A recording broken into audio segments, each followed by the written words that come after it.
नमस्कार दोस्तों। P block जो नया चैप्टर हमने स्टार्ट किया था उसमें पी ब्लॉक को अच्छे से समझने से पहले हमें ऑक्सी एसिड समझने थे, तो ऑक्सी एसिड हमने स्टार्ट कर लिए थे। अब मैं स्टार्ट कर रहा हूँ उस ऑक्सी एसिड में। पहले पढ़े थे नाइट्रोजन और फास्फोरस के ऑक्सी एसिड, अब पढ़ने वाले हम सल्फर के ऑक्सी एसिड और हेलोजन के ऑक्सी एसिड। इस लेक्चर में जो हमारा मुख्य बिंदु रहेगा वो रहेगा सल्फर की ऑक्सी एसिड और उसके बाद हेलोजनों की ऑक्सी एसिड। तो स्टार्ट करता हूं मैं पहले ऑक्सी एसिड ऑफ सल्फर से। ठीक है, क्या ऑक्सी एसिड होते हैं, बेसिक्स क्या है, ये लास्ट लेक्चर में हमने अच्छे से क्लियर कर रखा है। स्टार्ट करते हैं। सल्फर का ऑक्सी एसिड हमें चाहिए, तो सल्फर के बाह्यतम कोश में कितने इलेक्ट्रॉन है ये आपको पता है। सल्फर के बाह्यतम कोश में इलेक्ट्रॉन है 6। तो ये सल्फर क्या कर सकता है, 6 इलेक्ट्रॉन में से 4 इलेक्ट्रॉनों को बॉन्डिंग के लिए यूज ले ले। अगर ये 4 इलेक्ट्रॉनों को बॉन्डिंग के लिए यूज लेते हैं तो 2 इलेक्ट्रॉन एक ऑक्सीजन के साथ द्विबंध बना सकते हैं और बाकी 2 इलेक्ट्रॉन सिंगल बॉन्ड से OH के थ्रू जुड़ सकते हैं। ठीक है, तो ये बाह्यतम कोश के 4 इलेक्ट्रॉन बॉन्डिंग में यूज आ गए और उसके बाद में 2 इलेक्ट्रॉन रह गए, वो सल्फर पर लोन पेयर के रूप में पड़े रह सकते हैं। देखिए सल्फर से कम एक ऑक्सीजन कैसी होनी चाहिए थी, जो डबल बॉन्ड से बंधी हुई हो, बिना प्रोटॉन वाली हो, और एक ऑक्सीजन कौन सी होनी चाहिए थी, जो प्रोटॉन वाली हो। ऑक्सी एसिड के स्ट्रक्चर में मोस्टली आपको ये तो देखने को मिलेगा, तो ये तो सबकी ऑक्सी एसिड में था, तो सल्फर के में भी होगा। फिर एक OH एक्स्ट्रा हो जाए और एक लोन पेयर आ जाए, ये सबसे सिंपल सल्फर का ऑक्सी एसिड होता है। ये जो ऑक्सी एसिड है, इस ऑक्सी एसिड में थोड़ा सा मॉडिफिकेशन हम कर लें, थोड़ा सा बदलाव हम कर लें, तो एक नया ऑक्सी एसिड भी हमारे पास आ सकता है। और नया जो ऑक्सी एसिड होगा, उस नए ऑक्सी एसिड में ये जो लोन पेयर था, ये लोन पेयर भी बॉन्डिंग में यूज हो जाएगा और यहाँ पर एक और ऑक्सीजन आकर के बॉन्ड बना लेगी। तो एक और ऑक्सीजन को अगर हम जोड़ते हैं डबल बॉन्ड से, तो ये एक नई स्ट्रक्चर हमारे सामने आ जाएगी। 2 ऑक्सीजन डबल बॉन्ड से जुड़ जाएगी, ठीक है, और 2 ऑक्सीजन किससे जुड़ जाएगी, 2 ऑक्सीजन सिंगल बॉन्ड से यहाँ जुड़ जाएगी। तो ये वाली एक नई स्ट्रक्चर हमारे पास आ सकती है। तो सल्फर का एक बेसिक ऑक्सी एसिड ये हो सकता है और दूसरा ऑक्सी एसिड ये हो सकता है जिसमें सल्फर के बाह्यतम कोश के सारे इलेक्ट्रॉन बॉन्डिंग में यूज हो जाए, या फिर एक लोन पेयर भी यहां पर रह सकता है। ऐसी स्थिति भी यहां आ सकती है। यहां जब सल्फर में आप देखेंगे ऑक्सीकरण अंक, तो यहां सल्फर का ऑक्सीकरण अंक आपको मिलेगा +4 और यहां आप देखोगे तो सल्फर का ऑक्सीकरण अंक मिलेगा +6। दोनों ही जगह सल्फर sp3 संकरण में है। यहां sp3 के साथ जो आकृति है वो चतुष्फलकीय मिलेगी, यहां sp3 के साथ जो आकृति मिलेगी वो पिरामिडीय मिलेगी, क्योंकि एक यहां क्या आ गया, लोन पेयर आ गया। ठीक है, अमोनिया की जैसी आकृति आपको देखने को मिल सकती है। यहां पर यहां जो पाईबंध बना, सल्फर ने sp3 संकरण कर लिया, तो S और P तो किस में यूज हो गए, S और P तो हमारे पास संकरण में प्रयुक्त हो गए। तो फिर बचा कौन, D। तो ये जो पाईबंध बनता है, इस पाईबंध में सल्फर का D पाई यूज होगा और ऑक्सीजन का P ऑर्बिटल यूज होगा, तो हम इसे P पाई D पाई बॉन्ड बोलेंगे। तो एक P पाई D पाई बॉन्ड है। ऐसे ही इसमें sp3 संकरण है, यहां भी 2 पाईबंध हैं। दोनों जो पाईबंध हैं वो कैसे होंगे, उसमें सल्फर का D ऑर्बिटल यूज होगा, ऑक्सीजन का P ऑर्बिटल यूज होगा, तो ये D पाई P पाई बॉन्ड होगा। ठीक इसी तरीके से यहां पर भी ये D पाई P पाई बॉन्ड होने वाला है। D किसका होगा, सल्फर का, और P किसका होगा, ऑक्सीजन का होगा। तो ये तो इसकी बॉन्डिंग और स्ट्रक्चर से रिलेटेड अगर कोई क्वेश्चन आता है तो एक सिंपल सा मामला हमने यहां देख लिया है। अब इनके फॉर्मूले क्या बनेंगे, ये संरचना सूत्र है। अणु सूत्र आप देखेंगे तो इसका जो अणु सूत्र आ रहा है बिल्कुल सिंपल सा अणु सूत्र होगा। 2 H है तो H2, एक S है और 3 O है, H2SO3। ये इसका क्या हो गया, ये इसका अणु सूत्र हो गया। इसके अणु सूत्र की बात करोगे तो यहां होगा H2SO4। तो ये 2 सल्फर के से ऑक्सी एसिड हो गए, H2SO3 हो गया और एक H2SO4 हो गया। यहां सल्फर +4 में है, यहां +6 में है। जब आप नाम लिखते हैं तो आपको बताया हुआ है नाम लिखते समय उच्च प्लस हो, जहां पर उच्चतम धनात्मक ऑक्सीकरण अवस्था हो तो वहां नाम के लास्ट में उस तत्व का नाम लिखेंगे जिसका ऑक्सी एसिड, और उसके लास्ट में इक लगा देंगे। तो सल्फर का ऑक्सी एसिड है तो इसका जो नाम हो जाएगा वो नाम होगा सल्फ्यूरिक एसिड या सल्फ्यूरिक अम्ल। तो ये सल्फ्यूरिक एसिड बन जाएगा। और इसका जो नाम होगा यहां पर देख लीजिए आप, इसमें कम प्लस वाला है तो इसके नाम क्या है, हम अस लगा देंगे तो इसका नाम होगा सल्फ्यूरस अम्ल। तो दो एसिड आपके पास आ गए, एक सल्फ्यूरिक अम्ल आ गया और एक सल्फ्यूरस अम्ल आ गया। एक H2SO3 है, एक H2SO4 है। दोनों के लिए जब आप क्षारकता की बात करेंगे तो क्षारकता में कहीं कोई टेंशन नहीं है। क्षारकता कहते थे हम वो H जो O के थ्रू जुड़े हुए हैं। डायरेक्ट जुड़ा हुआ H आयनित नहीं होता, लेकिन जो O से जुड़ा हुआ H है वो आयनित होता है। तो यहाँ दो H ऐसे हैं जो आयनित हो सकते हैं, तो इसकी क्षारकता कितनी आ जाएगी, इसकी क्षारकता 2 होगी, ये द्विक्षारकीय अम्ल होगा। और इसकी क्षारकता भी 2 होगी, ये भी द्विक्षारकीय अम्ल होगा। दोनों में ये ज्यादा प्रबल अम्ल होगा क्योंकि इसका जो संयुग्मी ऋणायन बनेगा, मैंने पहले कॉन्सेप्ट बता दिया है, इसका जो संयुग्मी ऋणायन बनेगा दोनों H हटेंगे, 2 माइनस आएंगे। तो ऐसी स्थिति में उस ऑक्सीजन पर जो माइनस आ रहा है वो अनुनाद द्वारा स्थायी हो सकता है। यहां 2 जगह, यहां जो नेगेटिव चार्ज आ जाएगी इन ऑक्सीजन पर तो उसको स्टेबलाइज करने के लिए 2 ऑक्सीजन थी, लेकिन यहां पर जो नेगेटिव आता है उसको स्टेबलाइज करने के लिए केवल 1 ऑक्सीजन है। तो इसके संयुग्मी ऋणायन की स्टेबिलिटी कम है तो ये दुर्बल अम्ल है, इसकी संयुग्मी ऋणायन की स्टेबिलिटी ज्यादा है तो ये प्रबल अम्ल है। तो ये बात भी आपकी क्लियर हो जानी चाहिए। अब इसके आगे हम चलते हैं, बिल्कुल सिंपल सा मामला है, कहीं कोई दिक्कत नहीं। अगर यहां पे एक भी H हटता है तो संयुग्मी ऋणायन बनता है, और वो जो संयुग्मी ऋणायन बनता है उस संयुग्मी ऋणायन का नाम क्या होगा उसकी बात हम कर लेते हैं, जो मैं पहले सिखा भी चुका हूं। इसके जो संयुग्मी ऋणायन बनेंगे तो इसमें 2 H आयनित हो सकते हैं। एक बार में अगर एक ही H आयनित होता है तो ये बनेगा HSO3 माइनस, और अगर दोनों H आयनित हो गए तो ये बनेगा SO3 माइनस 2। तो H2SO3 2 प्रकार के ऋणायन बना सकता है। कौन कौन से, SO3 माइनस 2 और HSO3 माइनस। नाम क्या होगा, नाम के लिए मैंने बताया था लास्ट में अगर अस अम्ल लिखा हुआ है तो उसके जो ऋणायन बनेंगे ऑक्सी ऋणायन, किसी ऑक्सी अम्ल के जो ऑक्सी ऋणायन बनते हैं उन ऑक्सी ऋणायनों के नामकरण में क्या करते हैं, लास्ट में जो अस अम्ल है उस अस अम्ल को हटाकर उसकी जगह आइट लगाते हैं। तो ये सल्फ्यूरस अम्ल था तो ये सल्फाइट हो जाएगा, ये भी सल्फाइट हो जाएगा, दोनों को हम सल्फाइट कहेंगे। ये भी सल्फाइट ऋणायन है और ये वाला भी क्या है, ये वाला भी सल्फाइट ऋणायन है। समझ में यही कहानी, दोनों ही सल्फाइट ऋणायन है। अगर किसी ऑक्सी ऋणायन में हाइड्रोजन है और ऐसी हाइड्रोजन है जो आयनन योग्य है, ये H त्यागी जा सकती थी, आयोनाइजेबल है, तो फिर उस हाइड्रोजन को उसके नाम में लिखना होता है। तो इसका नाम एक्चुअल में होगा हाइड्रोजन सल्फाइड, क्योंकि ये हाइड्रोजन आयनन योग्य है तो इसे हम हाइड्रोजन सल्फाइड कहेंगे। ये सल्फाइड या ये हाइड्रोजन सल्फाइड ऋणायन हो गया। ऐसे ही सल्फ्यूरिक अम्ल के भी 2 ऋणायन बनेंगे क्योंकि इसके दोनों H आयनन योग्य है।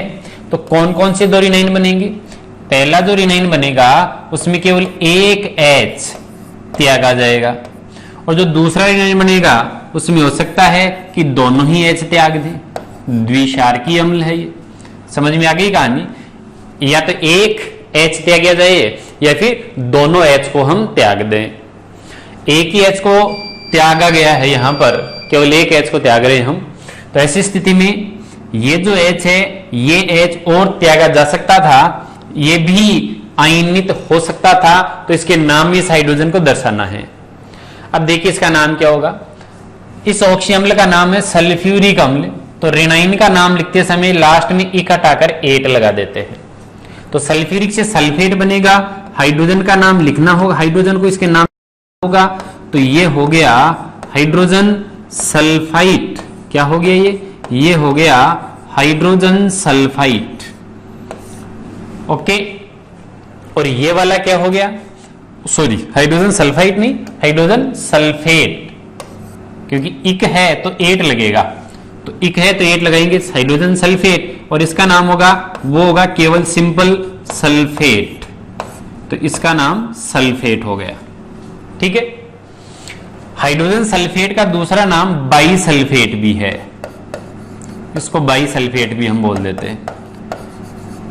जितने प्रकार के कोई अम्ल जितने प्रकार के ऋणाइन बना सकता है उतने प्रकार के लवणों की श्रेणियां बनाएगा। तो सल्फ्यूरिक अम्ल 2 श्रेणियां बनाता है लवणों की, एक बनाता है सल्फेट लवण और एक बनाता है हाइड्रोजन सल्फेट लवण। हाइड्रोजन सल्फेट लवण जो होता है इसमें एक H है जो भी त्यागी जा सकती है, इस लवण बनेंगे उन लवणों को हम कहेंगे अम्लीय लवण। कौन से लवण कहेंगे, उसको हम अम्लीय लवण कहेंगे। और इससे जो लवण बनेंगे इसमें कोई H नहीं है, आयनन योग्य कोई H नहीं है, तो इन लवणों को कहा जाता है उदासीन लवण। वो थे अम्लीय लवण और ये वाले हैं उदासीन लवण। दोनों अच्छे से समझ में आ गए होंगे आपके। ऐसी कहानी इसमें है, ये वाला जो लवण है इसमें आयनन योग्य हाइड्रोजन है, तो ये जो बनेगा लवण ये बनेगा अम्लीय लवण। कैसा लवण बनेगा ये अम्लीय लवण बनेगा। और ये जो लवण बनेगा ये लवण बनेगा हमेशा उदासीन लवण। तो एक अम्लीय लवण होगा और दूसरा कैसा होगा, दूसरा उदासीन लवण होगा जिसमें हाइड्रोजन नहीं है। इससे रिलेटेड क्वेश्चन कैसे आता है एग्जाम में वो मैं आपको बताता हूं। हमारे पास एक क्वेश्चन है, निम्न में से कौन सा युग्म, ऐसे करके क्वेश्चन आता है, निम्न में से कौन सा युग्म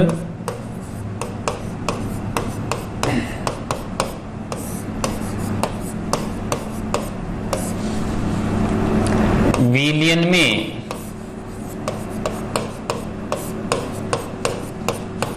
एक साथ अस्तित्व नहीं रखता। निम्न में से कौन सा युग्म विलयन में एक साथ अस्तित्व नहीं रखता। अब ऑप्शन हमारे पास आ गए। पहला ऑप्शन हमारे पास आ गया NaOH और एक आ गया NaHSO4। तो बताइए क्या ये एक साथ अस्तित्व रख सकता है? ये क्या है, ये एक क्षार है। ये क्या है, ये एक अम्लीय लवण है। लवण तो है ही, कैसा लवण है ये अम्लीय लवण है। और अम्ल और क्षार अगर एक साथ आएंगे तो वो क्या कर लेंगे, क्रिया कर लेंगे। इसलिए इन दोनों का एक साथ अस्तित्व नहीं है, ये हमारा ऑप्शन बिल्कुल सही होगा। ऐसे ही दूसरा ऑप्शन मान लो आ गया हमारे पास। दूसरा ऑप्शन हमारे पास आ गया HCl प्लस NaHSO4। ये दोनों हैं, या प्लस की जगह तो है वो कोमा हम कर देते। तो इसमें देखिए ये क्या है, ये तो एक अम्ल है ना, और अम्ल के साथ ये क्या है, ये लवण है। और लवण कैसा है, ये भी अम्लीय लवण है। तो अम्ल, दो अम्ल तो एक साथ विलयन में रह सकते हैं, उनकी बीच तो कोई क्रिया नहीं होगी। इसका मतलब इन दोनों का एक साथ अस्तित्व रहेगा। इसको हमें इग्नोर करके चलना है, ठीक है। तो ये दोनों नहीं रख सकते, ये हमारा आंसर होगा। ये कभी भी हमारा आंसर नहीं हो सकता। ऐसे ही दूसरा NaHSO3 एंड Na2SO4। तो इसमें क्या है, ये एक अम्लीय लवण है, ओके। और अम्लीय लवण के साथ दूसरा जो है वो क्या है, वो एक उदासीन लवण है। तो अम्ल और उदासीन ये तो रह सकते हैं, कोई अम्ल क्षार के साथ ही तो नहीं रह सकता। तो ये तो एक अम्लीय लवण है, एक उदासीन लवण है, इसलिए ये दोनों एक साथ रह लेंगे। तो हमारा जो ऑप्शन होगा वो केवल ऑप्शन फर्स्ट होगा। इस टाइप से क्वेश्चन आते हैं एग्जाम में, समझ रहे हो आप। इसलिए इन चीजों का हमें ध्यान रख करके चलना है। ये दो बेसिक से एसिड थे, एक था H2SO3 जिसको हम सल्फ्यूरस एसिड बोलते हैं, एक है H2SO4 जिसे हम सल्फ्यूरिक एसिड बोलते हैं। इन दोनों की हेल्प से हम और भी कई अम्ल बना सकते हैं। जैसे इससे एक और अम्ल हम बना सकते हैं सल्फर जो होता है, एक बात और मैं आपको बता दूं, सल्फर में संकलन का गुण पाया जाता है। ध्यान से सुनिएगा इस बात को। सल्फर में कौन सा गुण पाया जाता है? संकलन। संकलन का मतलब होता है एक जैसे परमाणुओं का आपस में जुड़ना। तो ये जो सल्फर है ये चाहता है कि मैं दूसरे सल्फर से जुड़ूं। तो क्या हो सकता है, ये सल्फर दूसरे सल्फर के साथ बॉन्ड बना ले। दूसरे सल्फर के साथ बॉन्ड बनाए तो उसके लिए क्या करना पड़ेगा, इसे इस दूसरे सल्फर के साथ डबल बॉन्ड से जुड़ना पड़ेगा। तो अगर एक ऑक्सीजन की जगह एक सल्फर को हम शिफ्ट कर देते हैं तो ये एक नया ऑक्सी एसिड बन जाता है। और ये जो नया ऑक्सी एसिड बन जाता है, इस नए ऑक्सी एसिड का फॉर्मूला होगा H2S2। 2 H हो गए, 2 S हो गए और 3 क्या हो गए O, H2S2O3। और ये जो H2S2O3 होता है इसका नाम क्या होगा? तो हमने क्या किया है, इस अम्ल में थोड़ा सा बदलाव किया। इस अम्ल में एक O की जगह एक सल्फर को लगा दिया। सल्फर जहां होता है उसको थायो शब्द से भी हम निरूपित करते हैं। तो इसमें क्या किया हमने, एक थायो को लेकर के आ गए। तो इसके नाम में पहले थायो लगा देंगे हम। तो इसका जो नाम होगा वो नाम हो जाएगा थायो सल्फ्यूरिक अम्ल। कौन सा अम्ल हो जाएगा? ये हो जाएगा थायो सल्फ्यूरिक अम्ल। ओके, इसको हम थायो सल्फ्यूरिक अम्ल बोलते हैं। अब ये जो थायो सल्फ्यूरिक अम्ल है, ये थायो सल्फ्यूरिक अम्ल बहुत इंपॉर्टेंट क्यों, उसके कहानी को मैं आपको बता देता हूं। इंपॉर्टेंट इसलिए है क्योंकि इसमें सल्फर के ऑक्सीकरण अंक की बातें की जाती है। तो ध्यान दीजिए, ये जो बॉन्ड है, जब ऑक्सीकरण अंक की बात आए तो ये जो बॉन्ड है, इस बॉन्ड को हमें डबल बॉन्ड कंसीडर नहीं करना है, फिर इसको हमें डेटिव बॉन्ड, ऑक्सीकरण अंक जब भी आता है तो फिर हमें इसे डेटिव बॉन्ड कंसीडर करना होगा। तो उसके लिए मैं इसको दोबारा से लिख देता हूं। यहां पे हमें इसे डेटिव बॉन्ड बनाना होगा। उपसहसंयोजक बंध से आप इसे निरूपित, सल्फर और सल्फर के बीच में एक उपसहसंयोजक बंध है ऐसा आप मान करके चले। अब क्या होगा, इस सल्फर के ऊपर इस ऑक्सीजन के कारण 1 प्लस आएगा, 1 इसके कारण प्लस आएगा, 2 इसके कारण प्लस आएंगे और 2 इसके कारण प्लस आएंगे। तो इसके ऊपर तो हो जाएंगे टोटल +6। कितना प्लस? केंद्रीय सल्फर पर +6। थायो सल्फ्यूरिक अम्ल में सल्फर का ऑक्सीकरण अंक पूछा जाता है। केंद्रीय सल्फर का ऑक्सीकरण अंक +6 होता है। और ये वाला जो सल्फर है, इस सल्फर में उपसहसंयोजक बंध के कारण इस पर +2 आता है तो इस पर -2 आएगा। तो जो बाहर वाला है, जो सिरे पर सल्फर है, उसका -2 ऑक्सीकरण अंक है। तो एक का +6 है, एक का -2 है। अलग अलग पूछा जाए तो ये बताना है। और अगर हमसे औसत पूछा जाता है तो औसत क्या आ जाएगा? औसत में आप इन दोनों को जोड़ करके और 2 से उसको डिवाइड कर देंगे। तो +6 जो है और -2 है, इसके बीच का जो एवरेज देंगे तो वो एवरेज हमारे पास आ जाएगा +2। तो इसका औसत आता है तो वो +2 है। रियल में +2 किसी का नहीं है, एक का +6 और एक का क्या है -2 है। तो इनके बीच का जो आएगा वो +2 आ जाएगा। अब थायो सल्फ्यूरिक अम्ल इसलिए भी इंपॉर्टेंट है क्योंकि इसका जो रिनाइन बनेगा, इसकी क्षारकता 2 है तो इसका रिनाइन बनेगा H2O3-2। और इसका जो ऑक्सीरिनाइन बनेगा, उस ऑक्सीरिनाइन का नाम हो जाएगा थायोसल्फेट। क्योंकि लास्ट में इक अम्ल है, ये हट करके 8 लगेगा तो ये हो जाएगा थायोसल्फेट। क्या हो जाएगा? थायोसल्फेट। और ये जो थायोसल्फेट है, इसको अगर NaOH, इसको NaOH के साथ उदासीन करके फिर इसको बनाया जाता तो इसका फॉर्मूला होता Na2S2O3, सोडियम थायोसल्फेट बनता है। और ये जो सोडियम थायोसल्फेट बनता है, इस सोडियम थायोसल्फेट का एक बहुत ही प्रसिद्ध नाम है सोडियम थायोसल्फेट का। तो सोडियम थायोसल्फेट, और जो सोडियम थायोसल्फेट है इसको क्या कहा जाता है? इसको हाइपो कहा जाता है। इसका एक्वस सॉल्यूशन हाइपो सॉल्यूशन कहलाता है। तो इसको हाइपो भी हम कहते हैं, इसलिए भी आप इसको थोड़ा सा स्पेशली ध्यान में रखें। तो इसको बदल करके इसमें थोड़ा मॉडिफिकेशन करके एक नया ऑक्सी एसिड हम लेकर गए और उसे हम बोलते हैं थायोसल्फ्यूरिक एसिड। तो ये 2 बेसिक एसिड कौन से थे? 2 बेसिक एसिड थे हमारे पास, एक सल्फ्यूरस एसिड था और एक सल्फ्यूरिक एसिड था। और दोनों जो बेसिक एसिड थे उनके बारे में डिटेल से ले लिया और इससे हमने एक थायोसल्फ्यूरिक एसिड और बना लिया H2S2O3। अब हम इनसे पायरो अम्ल कैसे बनाते हैं, क्योंकि जिस ऑक्सी अम्ल में 2 OH होते हैं उसके पायरो बन सकते हैं।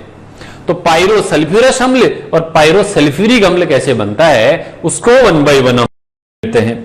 तो पहले हम बात कर लेते हैं किसकी, पहले हम बात कर लेते हैं पायरो सल्फ्यूरस एसिड की। कैसे बनाएंगे पायरो सल्फ्यूरस एसिड, ये मैं आपको पहले बता चुका हूं। सल्फ्यूरस अम्ल के 2 अणु लीजिए। सल्फ्यूरस अम्ल के 2 अणु कैसे हैं, यहां से देख लीजिए। एक सल्फ्यूरस अम्ल का अणु ये हो गया, ओके। दूसरा और ले लेते हैं हम, इसके पास दूसरा सल्फ्यूरस एसिड का मॉलिक्यूल लेकर के आते हैं। तो दूसरे में इस साइड में हमें OH रखना है, क्योंकि जल का अणु भी तो निकालना है, ठीक है। एक OH इधर आ जाएगा और डबल बॉन्ड O को इस साइड में कर दो, तो 2 सल्फ्यूरस एसिड के मॉलिक्यूल्स आ गए। अब पायरो बनाने के लिए क्या करते थे, पायरो बनाने के लिए 2 अणुओं को एक साथ लाते थे, फिर एक का OH और एक का H, जल के अणु को बाहर निकाल देते थे। और जल के अणु को बाहर निकाल देते तो फिर क्या स्ट्रक्चर बनती थी, देख लीजिए आप। यहां से स्ट्रक्चर बनेगी आपकी S, यहां एक लोन पेयर होगा और यहां एक डबल बॉन्ड ऑक्सीजन आ जाएगा, एक यहां सिंगल बॉन्ड OH, यहां से ऑक्सीजन, यहां फिर क्या आ जाएगा सल्फर, यहां फिर लोन पेयर, यहां OH और यहां क्या आ जाएगा डबल बॉन्ड O। ये पायरो सल्फ्यूरस एसिड की स्ट्रक्चर हो जाएगी। लेकिन ये जो स्ट्रक्चर हमें जो लगता था एक जल का अणु निकालने से कि ये pyro sulphuric acid, pyro sulphurous acid होगा, ये स्ट्रक्चर वास्तव में इसकी सही स्ट्रक्चर नहीं है, इसमें संशोधन करते हैं। और ये सही स्ट्रक्चर क्यों नहीं है, अगर आप वैसे रूल्स के हिसाब से करोगे तो यही बनेगी, लेकिन इसमें थोड़ा सा मॉडिफिकेशन होना, और क्यों होना उसका कारण मैं समझाता हूं आपको। कारण यह है कि यहां पर सल्फर जो होता है, सल्फर में संकलन की प्रवृत्ति होती है, यह बात मैं आपको ऑलरेडी बता चुका हूं। सल्फर में किसकी प्रवृत्ति है, संकलन प्रवृत्ति है। तो संकलन प्रवृत्ति के कारण क्या होगा, यह सल्फर चाहता है डायरेक्ट इससे जुड़ जाऊं, इस O को बीच में से हटाओ। तो इसके लिए क्या करेंगे, इस O को ला करके, या लोन पेयर पड़ा है तो या तो इस सल्फर से या इस सल्फर से, किसी भी एक सल्फर से उसको जोड़ दीजिए। तो संकलन की प्रवृत्ति के कारण इसकी एक्चुअल स्ट्रक्चर क्या बन जाएगी वो देखिए। इसकी एक्चुअल स्ट्रक्चर बनेगी सल्फर, ये एक ऑक्सीजन इसके पास आ जाएगा, साइड वाले की स्ट्रक्चर ये हो जाएगी, ये OH हो जाएगा और ये सल्फर डायरेक्ट सल्फर से जुड़ जाएगा। समझ में आ गई कहानी। इसके ऊपर लोन पेयर ही रहेगा, कोई दिक्कत नहीं है। एक ऑक्सीजन डबल बॉन्ड से और एक ऑक्सीजन सिंगल बॉन्ड से। ये जो स्ट्रक्चर है ये पायरो सल्फ्यूरस एसिड है, H2S2O5। याद रखना बहुत अच्छे से। पहले बना था वो था H2S2O3। H2S2O3 कौन था, H2S2O3 था थायोसल्फ्यूरिक एसिड। ये थायोसल्फ्यूरिक एसिड H2S2O3 है, सल्फर और सल्फर के बीच में बॉन्ड है, ठीक है। अब H2S2O5 ये पायरो सल्फ्यूरस एसिड क्या है, पायरो सल्फ्यूरस एसिड है। और इस पायरो सल्फ्यूरस एसिड में, पायरो सल्फ्यूरस अम्ल में भी सल्फर सल्फर के बीच में बॉन्ड है, और सल्फर सल्फर के बीच में बॉन्ड है, इसलिए ये एक इंपॉर्टेंट क्वेश्चन बन जाता है। निम्न में से किसमें SS बंद है। अच्छा, इसका ऑक्सीजन बनेगा तो 2 H निकल सकते हैं, तो इसका ऑक्सीजन बनेगा H2SO5-2, H2O5-2। क्या कहेंगे इसको, पायरो सल्फाइट।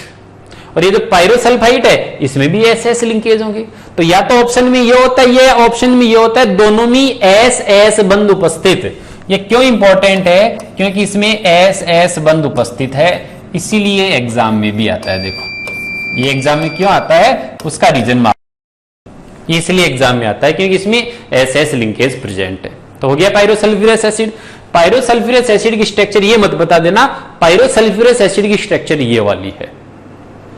नेक्स्ट चलते हम और पायरो सल्फ्यूरिक एसिड की स्ट्रक्चर देखते हैं। सल्फ्यूरिक एसिड का भी तो पायरो बन सकता है। तो पायरो सल्फ्यूरिक एसिड में क्या करना है, सल्फ्यूरिक एसिड लेना है। कितने मॉलिक्यूल लेने हैं सल्फ्यूरिक एसिड के, 2 मॉलिक्यूल लेने हैं। तो एक मॉलिक्यूल तो ये हो गया सल्फ्यूरिक एसिड का। इसके बाद दूसरा सल्फ्यूरिक एसिड का मॉलिक्यूल आएगा, एक डबल बॉन्ड वाली, दो तो डबल बॉन्ड वाली ऑक्सीजन है और 2 कैसी है, 2 सिंगल बॉन्ड वाली ऑक्सीजन है, ठीक है। अब इसमें जब आप इसे गर्म करोगे तो एक का OH और दूसरे का H ऐसे जलकाणु बाहर निकल जाएगा, और जलकाणु बाहर निकल जाएगा तो ऐसी कंडीशन में ये क्या बन जाएगा वो देखिए। यहां से देखेंगे हम, सल्फर है, एक ऑक्सीजन डबल बॉन्ड वाली यहां है, एक बॉन्ड वाली यहां है, ये OH है, यहां ऑक्सीजन आ जाएगा, यहां सल्फर आ जाएगा, double bond oxygen, double bond oxygen और सिंगल बॉन्ड OH, ये वाली स्ट्रक्चर बनकर के आएगी। और ये जो स्ट्रक्चर है, इस स्ट्रक्चर के लिए फॉर्मूला H2S2O7 क्या आ जाएगा, H2S2O7 है। और ये जो H2S2O7 है इसको क्या बोलेंगे हम, इसको बोलेंगे हम pyro sulphuric acid, pyro sulphuric acid या पायरो सल्फ्यूरिक अम्ल, ये रहा इसका नाम। H2S2O7 को हम क्या बोलेंगे, पायरो सल्फ्यूरिक अम्ल, वो था पायरो सल्फ्यूरस अम्ल। अच्छा, यहां पर भी सल्फर ये चाहता है कि मैं डायरेक्ट जुड़ जाऊं, क्योंकि सल्फर में संकलन की प्रवृत्ति होती है, लेकिन ये यहां डायरेक्ट नहीं जुड़ सकता, क्योंकि इस सल्फर के पास यहां कोई लोन पेयर नहीं है कि ऑक्सीजन को साइड में है ही नहीं, जगह ही नहीं है, तो इसको बीच में ही रहना पड़ेगा। तो H2S2O7 में कोई सल्फर सल्फर डायरेक्ट लिंकेज नहीं है, इस बात का आपको ध्यान में रखना है।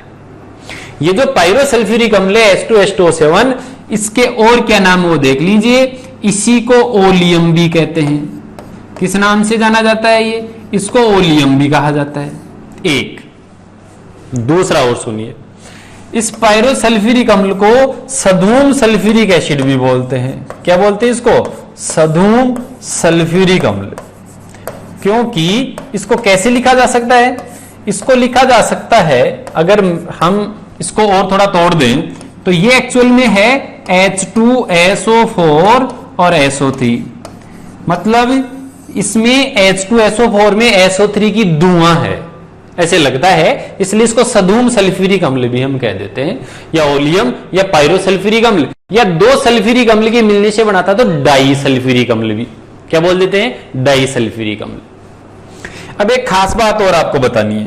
खास बात क्या है, इस ऑक्सी अम्ल में अगर यहां बीच में जो एक ऑक्सीजन थी उसकी जगह दो ऑक्सीजन आ जाए, ध्यान से देखिएगा इस बात को, अगर कितनी ऑक्सीजन आ जाए, दो ऑक्सीजन आ जाए, S double bond O double bond O single bond OH, एक ऑक्सीजन थी, एक ऑक्सीजन और आ जाए, कहां दिक्कत है। तो यहां आप देखोगे कि ऑक्सीजन और ऑक्सीजन के बीच में सिंगल बॉन्ड आ गया। देखो, सल्फर ऑक्सीजन के बीच सिंगल बॉन्ड था, सल्फर ऑक्सीजन के बीच सिंगल बॉन्ड था, लेकिन ऑक्सीजन और ऑक्सीजन के बीच में सिंगल बॉन्ड आ जाएगा।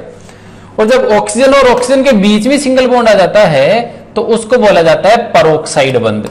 क्या बोला जाता है, परोक्साइड बंध। तो एक नया ऑक्सी अम्ल मिल जाएगा जो कि परोक्साइड बंध युक्त होगा, जिसमें ऑक्सीजन ऑक्सीजन के बीच में सिंगल बॉन्ड होंगे।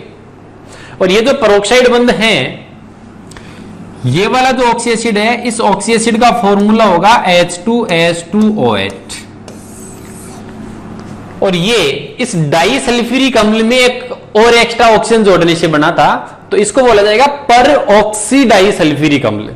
क्या नाम हो जाएगा इसका, पर ऑक्सी। बहुत से स्टूडेंट इनको रटते हैं, रटने की कहीं जरूरत नहीं है, बिल्कुल सिंपल से सीधे से ऑक्सी एसिड है, सीधे नाम इनके, इसको बोलेंगे हम पर ऑक्सी डाई सल्फ्यूरिक एसिड या अम्ल, पर ऑक्सी डाई सल्फ्यूरिक अम्ल। कोई दिक्कत इसके अंदर, ये पर ऑक्सी डाई सल्फ्यूरिक अम्ल है।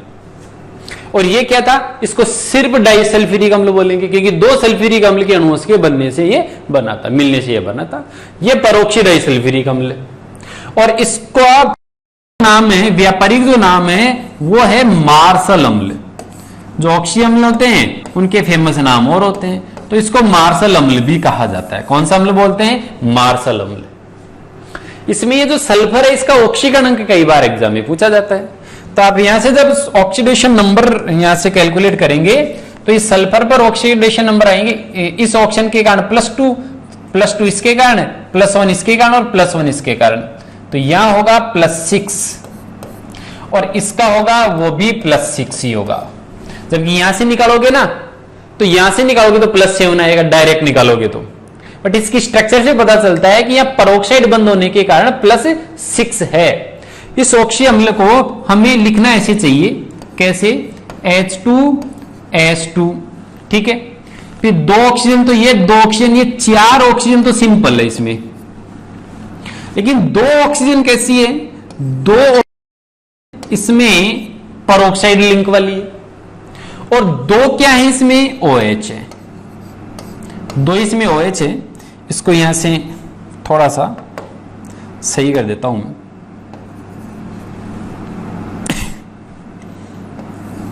ये है 2 है, इसका मतलब 4 सिंपल वाली ऑक्सीजन है, 2 ऑक्सीजन ऐसी है जो परोक्साइड बंद वाली है, और 2 इसमें OH है।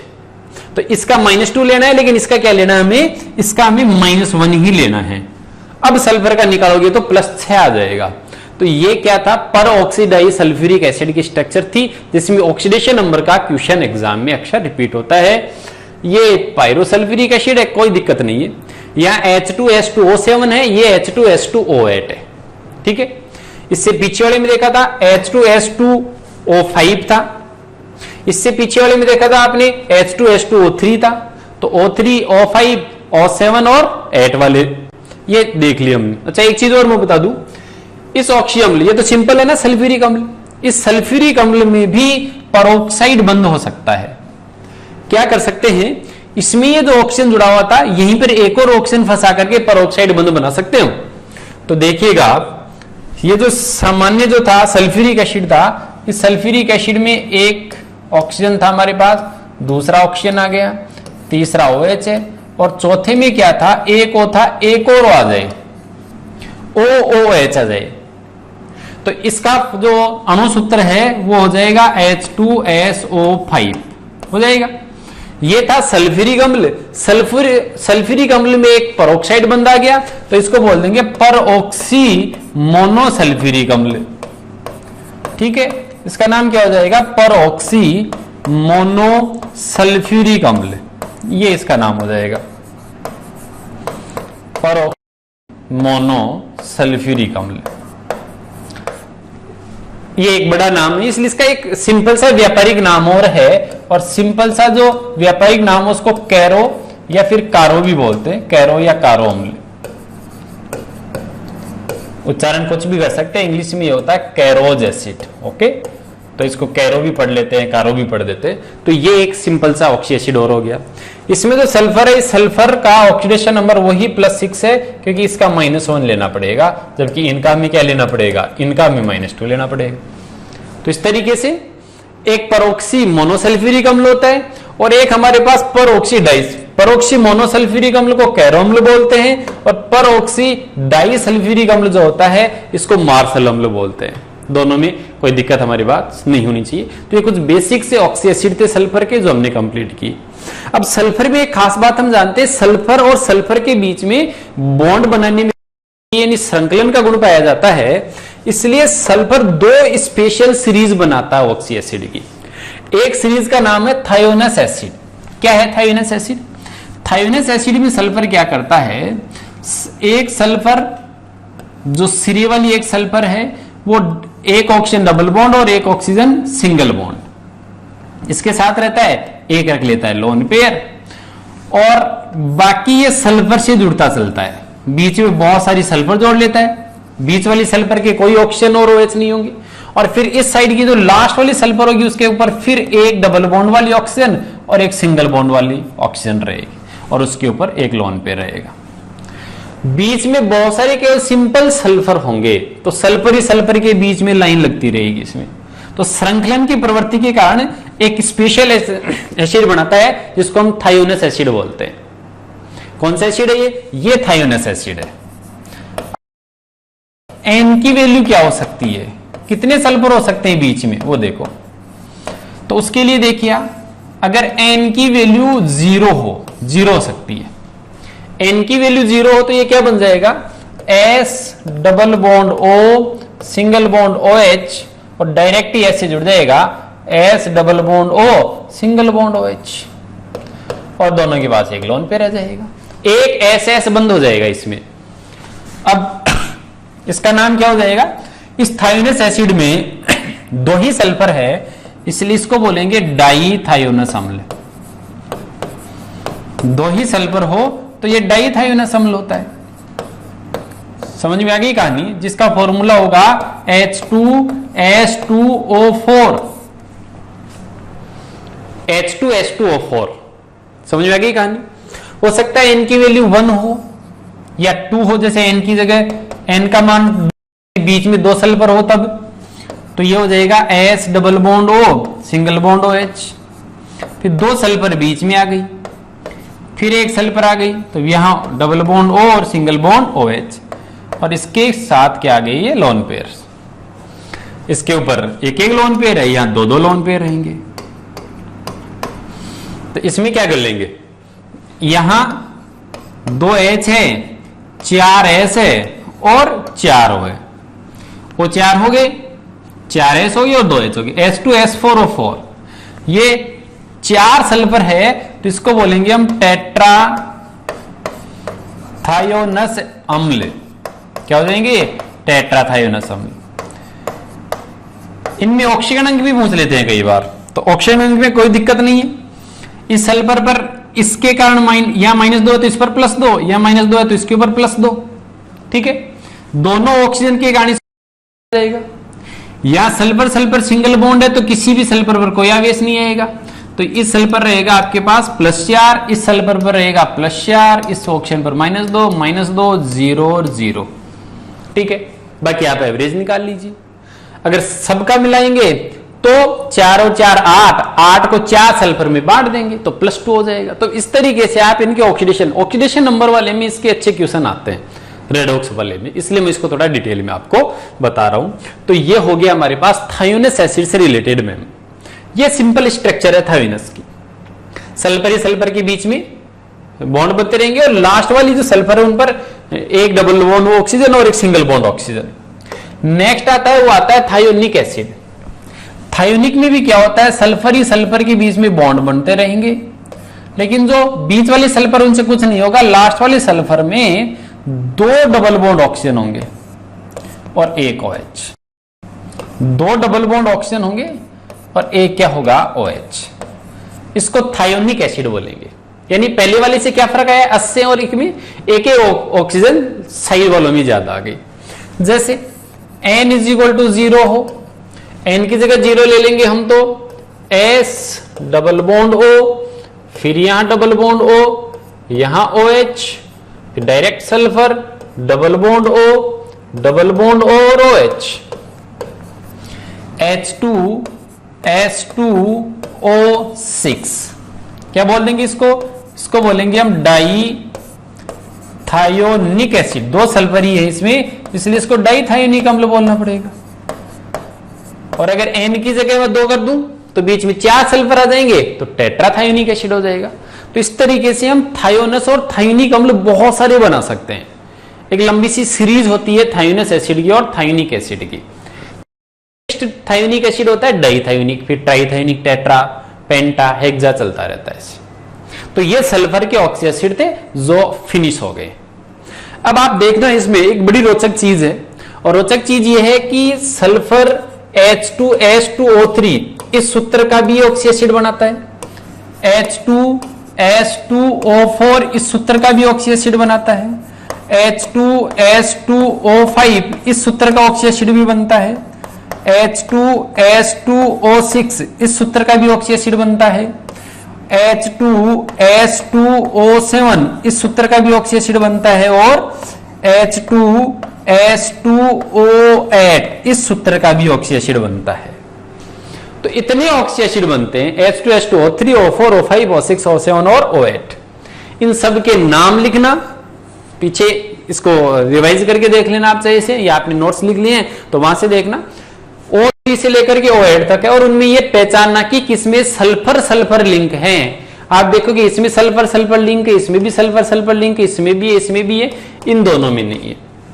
तो सल्फर सल्फर लिंक वाले कौन से हैं और इनके नाम क्या है, इनकी स्ट्रक्चर क्या है, इनको बहुत अच्छे से देख लेना। इसी के साथ हमारा सल्फर का जो ऑक्सी एसिड वाला मामला वो तो फिनिश हो जाता है। अब हमें बात करनी थी किसकी, हेलोजनों की ऑक्सी एसिड की। तो ऑक्सी एसिड ऑफ हेलोजन इसकी भी हम बात कर लेते हैं। हेलोजन हो सकता है fluorine, chlorine, bromine and iodine. किसी भी हेलोजन की आप बात कर लीजिए, हेलोजन के बाह्यतम कोश में कितने इलेक्ट्रॉन होते हैं? हेलोजन के बाह्यतम कोश में इलेक्ट्रॉन है 7। तो अगर सातों इलेक्ट्रॉनों को ये बॉन्डिंग में यूज ले तो क्या कर सकते हैं, एक ऑक्सीजन डबल बॉन्ड वाली, दूसरी भी डबल बॉन्ड वाली, तीसरी भी डबल बॉन्ड वाली, और एक ऑक्सीजन जो है वो सिर्फ वो जो है वो OH से। तो ये एक सिंपलेस्ट हेलोजन का ऑक्सी एसिड हो सकता है, जिसमें हेलोजन के साथ 3 ऑक्सीजन डबल बॉन्ड से और एक सिंगल बॉन्ड से जो OH होगा। इसमें हेलोजन ने अपने सारे 7 के 7 इलेक्ट्रॉनों को बॉन्डिंग में यूज ले लिया है। अब ये हेलोजन क्या हो सकती है, आयोडीन, ये आयोडीन भी 7 बंध बना सकता है, ब्रोमीन भी हो सकता है 7 बंध बन जाएंगे, क्लोरीन भी हो सकता है 7 बंध बन जाएंगे। फ्लोरीन नहीं हो सकता क्योंकि फ्लोरीन के बाह्यतम कोश में डी कक्षक नहीं है, वो केवल एक ही बंध बना सकता है, तो ये फ्लोरीन नहीं हो सकता बस, बाकी क्लोरीन, ब्रोमीन और आयोडीन हो सकते हैं। तो अब आप यहां देखिए, इसका फॉर्मूला हो जाएगा HXO4, ये इसका अणु सूत्र और ये इसका संरचना सूत्र HXO4। अब कोई जरूरी नहीं कि पांचों मतलब 7 के 7 जो इलेक्ट्रॉन थे वो बॉन्डिंग में यूज हो सकता है एक ऑक्सीजन नहीं है, एक ऑक्सीजन नहीं है तो हमारे पास एक नया ऑक्सी एसिड बन जाएगा जिसमें उसकी कंपेयर करना पड़ेगा, और बाकी double bond O, single bond OH and double bond O, ये वाला ऑक्सी एसिड बन जाएगा। कहां दिक्कत है? तो इसमें आपके पास क्या होगा, अप्रोटोनीकृत ऑक्सीजन की संख्या कम होती जाएगी, संकरण वही रहेगा। इसमें sp3 संकरण है, इसमें भी sp3 है, ये चतुष्फलकीय था, ये पिरामिडीय हो गया। बंद वही p पाई d पाई है ये सारे के सारे, क्योंकि sp3 संकरण है तो p तो बचेगा नहीं, d बचेगा बीच में। इसका जो अणु सूत्र लिखेंगे वो लिखेंगे, वो आएगा HXO3। क्या आएगा? HXO3 दिख रहा है आपको 3। हो सकता है ये 5 इलेक्ट्रॉनों को बंध में नहीं 3 को ही काम मिले। अगर ये 3 को ही काम में लेता है तो ऐसी कंडीशन में इसके पास 2 लोन पेयर बचेंगे। 2 लोन पेयर हैं, एक डबल बॉन्ड और एक क्या जाएगा OH, ये वाली स्ट्रक्चर हो जाएगी। इसको हम क्या लिख देंगे, ये हो जाएगा HXO2। क्या हो जाएगा ये HXO2, जिसमें केवल 3 ही इलेक्ट्रॉनों को बॉन्डिंग में इसने यूज लिया। और लास्ट में ये भी हो सकता है कि हेलोजन केवल एक ही इलेक्ट्रॉन को बॉन्डिंग में यूज ले। अगर हेलोजन ने एक ही इलेक्ट्रॉन को बॉन्डिंग में यूज लिया है तो 3 तो लोन पेयर मिलेंगे और केवल एक क्या OH, एक OH होगा उसमें। हेलोजन के साथ सिर्फ एक OH वहां रहेगा, ये हो जाएगा HXO। तो ये हमारे पास कुल मिलाकर के 4 प्रकार के ऑक्सी एसिड बन सकते हैं किसी भी हेलोजन के। अब इसमें एक हमें ध्यान रखना है, और वो ध्यान ये रखना है कि फ्लोरीन जो होता है ना, फ्लोरीन केवल एक ही बंध बना सकता है। तो फ्लोरीन केवल ये वाला ऑक्सी एसिड बनाता है। फ्लोरीन ये तीनों ऑक्सी एसिड नहीं बना पाता।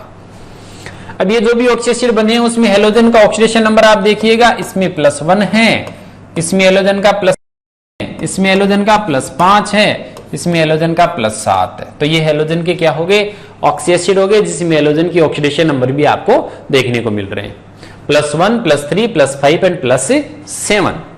ठीक है। इनमें जो नाम, ये संरचना सूत्र और अणु सूत्र हमारे पास है कि अब नाम की बात करें तो नाम में हम क्या करते हैं, बीच वाले 2 को ले लेते हैं, ज्यादा प्लस वाले के इक लगा देंगे, कम प्लस वाले के अस लगा देंगे। तो इसका नाम क्या हो जाएगा, इसका नाम हेलोजन के अस लगाएंगे तो हेलिकम्ल। क्या बोल देंगे इसको बोलेंगे हम हेलिकम्ल। ये हेलिकम्ल हो गया। ठीक है। और कम प्लस वाला है उसके अस लगा देंगे तो इसको बोलेंगे हम हेलस अम्ल। तो एक हो गया हमारे पास हेलिकम्ल और एक हो गया हमारे पास हेलस अम्ल। अब इससे भी ज्यादा प्लस वाला है, उसके नाम में इसके स्टार्ट में पर लगा देंगे तो इसका नाम क्या, पर हेलिक अम्ल। क्या हो जाएगा इसका, पर हेलिक अम्ल। ये पर हेलिक अम्ल। और इससे भी कम प्लस वाला है, हेलस अम्ल से कम प्लस वाला है, तो इसके नाम के पहले हाइपो लगा देंगे। कम होते ही हाइपो, ज्यादा होते ही पर, तो इसके हाइपो लग जाएगा तो इसका नाम हो जाएगा हाइपो हेलस अम्ल। कौन सा एसिड है ये हाइपोहेलस एसिड है। तो एक हाइपोहेलस एसिड हो गया, एक हेलस हो गया, एक हेलिक हो गया और एक परहेलिक हो गया। दो बेसिक हो गए, एक हेलस और एक हेलिक। हेलिक से ज्यादा वाला धनात्मक है तो पर, हेलस से भी कम है तो हाइपो।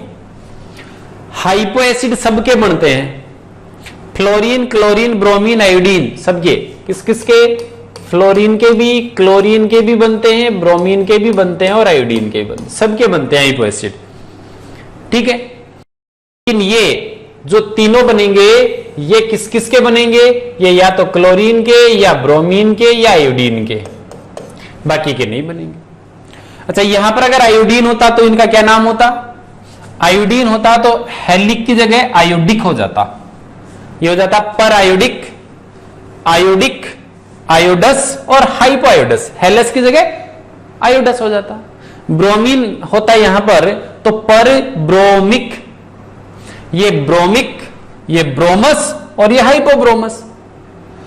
फ्लोरीन ये वाले हो नहीं सकते थे, फ्लोरीन केवल ये होता तो उसको हाइपोफ्लोरस एसिड। फ्लोरीन का केवल एक ही बनता और वो कौन सा बनता? Hypofluorous acid. तो इस तरीके से आप सबके लिए स्ट्रक्चर, जैसे एग्जाम में पूछी जा सकती है HClO3 की स्ट्रक्चर बनाइए, मान लो ये पूछ ले, तो हमें क्या करना है? HXO3 में X की जगह Cl है, मतलब ये वाली बना करके आनी, इसमें X की जगह Cl लिख देंगे केवल। तो X की जगह Cl लिखेंगे तो क्या बन जाएगी? Cl, एक लोन पेयर बना देंगे, एक ऑक्सीजन डबल बॉन्ड से, दूसरी ऑक्सीजन डबल बॉन्ड से और एक OH। ये लो, ये हो गया क्लोरिक एसिड। कैसा एसिड हो गया ये? क्लोरिक। अच्छा, एक लास्ट बात और देखिए, अब इनमें सबसे प्रबल अम्ल कौन सा है? तो प्रबल अम्ल वो है जिसमें ज्यादा अप्रोटोनीकृत ऑक्सीजन है, क्योंकि इस पर माइनस आएगा तो तीन तीन ऑक्सीजन हेल्प करेगी। तो अम्ल की प्रबलता का ये क्रम होगा, इसमें कहीं कोई संदेह नहीं है। सर्वाधिक प्रबल ये है और सर्वाधिक दुर्बल अम्ल ये है। पर हेलिक एसिड सर्वाधिक प्रबल होते हैं। लेकिन अगर ऑक्सीकारक सामर्थ्य का क्वेश्चन आता है, किसका? ऑक्सीकारक सामर्थ्य का। यहां से बहुत अच्छा क्वेश्चन बनेगा। ऑक्सीकारक सामर्थ्य का क्वेश्चन आता है तो उसमें आपको क्या ध्यान रखना है, ये मैं आपको बता देता हूं यहीं पे। ऑक्सीकारक सामर्थ्य में जैसे मान लो आपसे पूछ लिया HClO, HClO2, HClO3 और HClO4, क्लोरीन के 4 ऑक्सी अम्ल। और ये पूछे कि इनमें ऑक्सीकारक कौन तगड़ा है? ऑक्सीकारक वो होते हैं जिनका खुद का अपचयन हो। अपचयन का मतलब जो जल्दी से ऑक्सीजन निकालते हो। तो उसके लिए आप देखना, पहले इनके तापीय स्थायित्व, ये स्थायित्व का क्रम देखिए आप, तापीय स्थायित्व का क्रम। तो तापीय स्थायित्व का क्रम जब आप देखोगे तो पता चलेगा कि ये सबसे कम स्थायी है और ये सबसे ज्यादा स्थायी है। जो सबसे कम स्थायी है वो जल्दी टूटेगा और ऑक्सीजन जल्दी निकालेगा।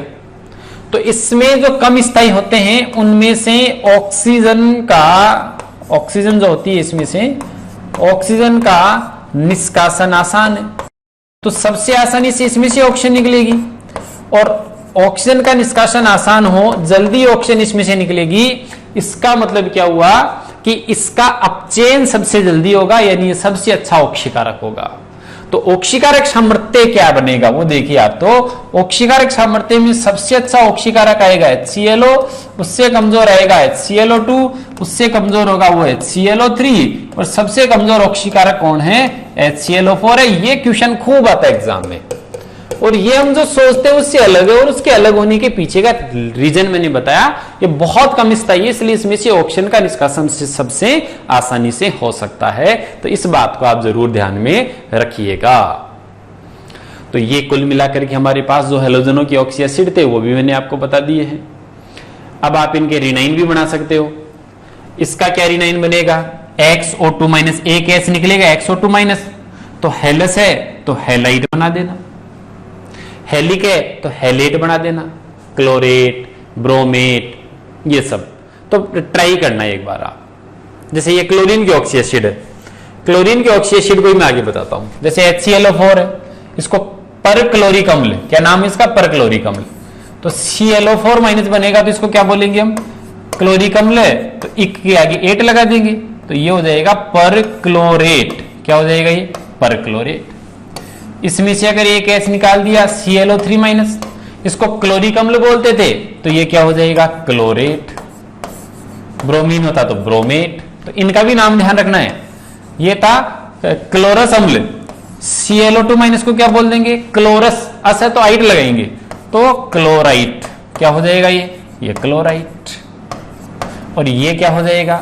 ClO माइनस आएगा तो हाइपोक्लोराइट। क्या हो जाएगा ये हो जाएगा हाइपो। बस तो इन दो तीन छोटी छोटी, क्लोरीन की जगह ब्रोमीन ले लेना, आयोडीन ले लेना। तो इस लेक्चर में हमने सल्फर के ऑक्सी अम्ल देख लिए, क्लोरीन के देख लिए, इससे पीछे वाले में फास्फोरस के और नाइट्रोजन के देख लिए थे। कुल मिलाकर के ऑक्सी एसिड के स्ट्रक्चर से रिलेटेड बातें, उनकी एसिडिटी, ऑक्सीडाइजिंग जो प्रॉपर्टी है वो, और ऑक्सीडेशन नंबर, इन सब की जानकारी हमने ले ली है। अब हम ये जो ऑक्सी एसिड है, इनमें से दो ऑक्सी एसिड है, HNO3 और H2SO4, इन दोनों ऑक्सी एसिड का डिटेल डिस्कशन करना है। कैसे बनाते हैं, समझे? मैन्युफैक्चरेशन है वो कैसे होता है उसका, और उनकी क्या फिजिकल और केमिकल प्रॉपर्टी है, ये हमारे 12th NCERT में गिवन है। तो हमें उसे बिल्कुल बारीकी से सीखना है, चेक करना है। तो अगला हमारा जो टॉपिक होगा, नया जो लेक्चर आएगा, उसमें वो होगा डिस्कशन करना में नाइट्रिक अम्ल यानी HNO3। किसके बारे में? HNO3 के बारे में। Okay, thanks a lot for watching this video.